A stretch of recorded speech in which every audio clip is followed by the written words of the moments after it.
Hello dear students, welcome to school of scholar Malkapur, subject Sanskrit standard 10th। आज हम अशुद्धि संशोधनम इस विषय के अंतर्गत चर्चा करने वाले हैं। लकार संबंधी अशुद्धि। लकार संबंधी अशुद्धि। अब जैसे कि हम जानते हैं लकार हमारे हो चुके हैं, ठीक है। लकार आपको अब वैसे लकार के 10 प्रकार है, 10 प्रकार के लकार होते हैं, लेकिन आपको अभ्यासक्रम में 5 प्रकार के ही लकार है, यानी लकार यानी काल, ठीक है।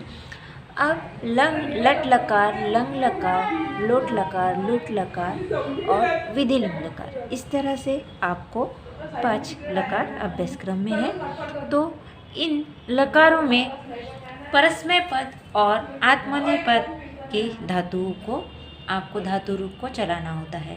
तो सिर्फ आपको आत्मनेय पदी के, जैसे हमारा टॉपिक ये हो चुका है पहले भी, आत्मनेय पदी जो धातु होते हैं वो सिर्फ आपको लट लकार में चलाने हैं, सिर्फ लट लकार के ही धातु रूप में आपको, और वो भी आपको धातु सीमित है, जैसे कि लभ, सेव, रम, इस तरह के जो धातु है कुछ, तो 6 से 7 धातु है, वो उतनी ही धातु आपको आत्मनेय पद में चलाने हैं। आत्मनेय पद के सामान्य प्रत्यय अलग होते हैं और परस्मय पद के सामान्य प्रत्यय अलग होते हैं। लट लकार में जैसे कि अति, अत, अंति, इस ते, अते, अंते, इस तरह से आत्मनेय पदी में होते हैं।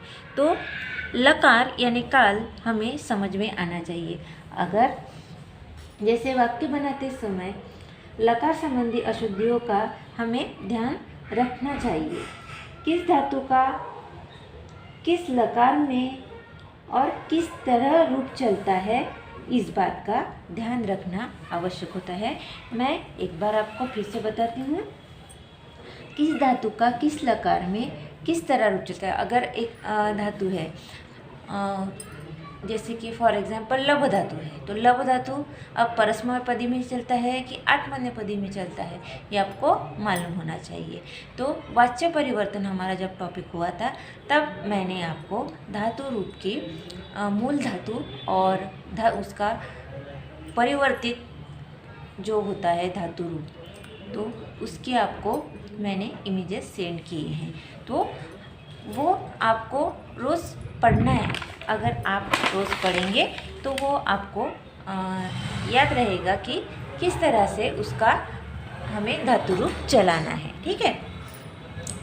यानी हमें ये बात बहुत ज़रूरी है याद रखना कि किस धातु का किस लकार में किस तरह रूप चलता है, इस बात का हमें ध्यान रखना आवश्यक है। और धातुओं के आत्मनेय पद और परस्मय पद रूपों का भी ध्यान रखना हमें आवश्यक है। अब देखते हैं, फॉर एग्जाम्पल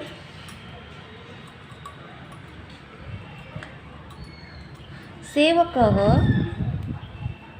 नृपं सेवति। अब ये वाक्य सही है क्या? नहीं है। अब यहाँ सेवती लकार में अशुद्धि है। क्यों है? क्योंकि मूल धातु है इसका सेव, ठीक है, मूल धातु है सेव। अब सेव धातु हमेशा आत्मनेय पद में चलता है, ठीक है, परस्मय पद धातु रूप इसका होता नहीं है, इसका आत्मनेय पद होता है। तो यह धातु रूप किस तरह से होना चाहिए था? सेवकः नृपं सेवते, ते, एते, अंते, इस तरह से इसमें आत्मनेय पद में धातु सामान्य प्रत्यय होते हैं। इसमें मैंने आपको प्रथम पुरुष एकवचन के प्रत्यय बताए हैं, ते, एते, अंते, ठीक है। तो इस तरह यह वाक्य हमारा सही है, क्योंकि कर्ता के अनुसार क्रिया होती है। जिस तरह परस्मय पद और आत्मनेय पद दोनों पद अलग अलग है, लेकिन इनका लिखने का तरीका अलग होता है, ठीक है, उसका मीनिंग चेंज नहीं होता, मीनिंग वही रहता है, अर्थ वही रहता है, लेकिन सिर्फ हमारा यहाँ लिखने का तरीका अलग हो जाता है, ठीक है। सेवकः रूपम सेवति। अब यहाँ लट लकार में ही क्रिया है, ठीक है, लट लकार में, लेकिन सेव धातु हमेशा आत्मनेपद में चलता है, इसलिए सेवकः रूपम सेवते। ठीक है, अब यहाँ भी सेवकः एक वचन है, एक वचन का करता है, प्रथमा एक वचन का करता है, इसलिए क्रिया भी हमें कौन सी ले ली है यहाँ पे, प्रथम पुरुष एक वचन की क्रिया। ठीक है, तो बाकी कुछ परिवर्तित नहीं होता, चेंजेस नहीं होते, सिर्फ हमें धातु परस्मय पद है या आत्मनेपद है और किस रूप में वो धातु रूप चलाया जा रहा है, यह हमें ध्यान में रखना होता है। फॉर एग्जाम्पल सह लभति, सह लभति। अब यह वाक्य सही है क्या? नहीं है, गलत है, गलत है। क्यों गलत है? क्योंकि लभ धातु भी हमेशा आत्मनेपद के प्रत्यय में चलता है, तो वाक्य कैसा होनी चाहिए? सह लभते, सह लभते। इस तरह से यह वाक्य हमारा सही होता है। और एक बार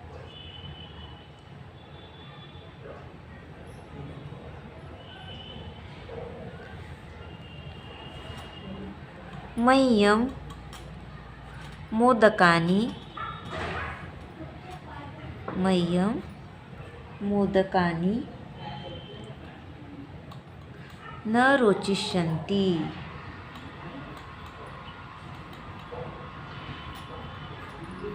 अब थोड़ा सा अगर आपका रीडिंग अच्छा है तो आपको पढ़ते समय भी याद झट से हो सकता है, क्लियर हो सकता है कि यह परस्मैपदी धातु है या आत्मनेपदी धातु है। मह्यम मोदकानि न रोचिष्यन्ति। अब रोचिष्यन्ति इस तरह से हम रुच धातु ऐसे चलाएंगे क्या? नहीं, क्योंकि रुच धातु आत्मनेपदी। तो किस तरह चलाएंगे हम? मह्यम मोदकानि। अब मोदक यहाँ पे मूल शब्द है, बहुवचन में है, मोदकानि न, इसलिए रोचिष्यन्ति,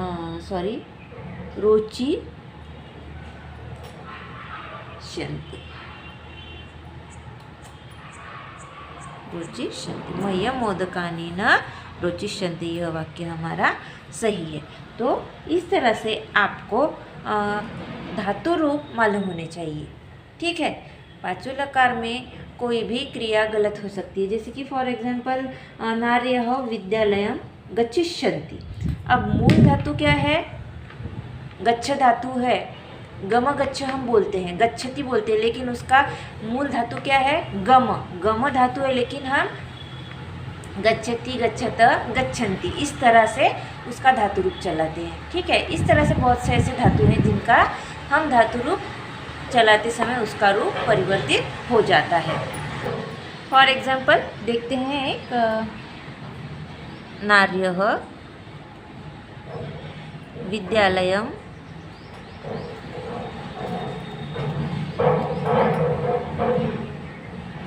गच्छिष्यन्ति, गच्छिष्यन्ति। अब मूल धातु है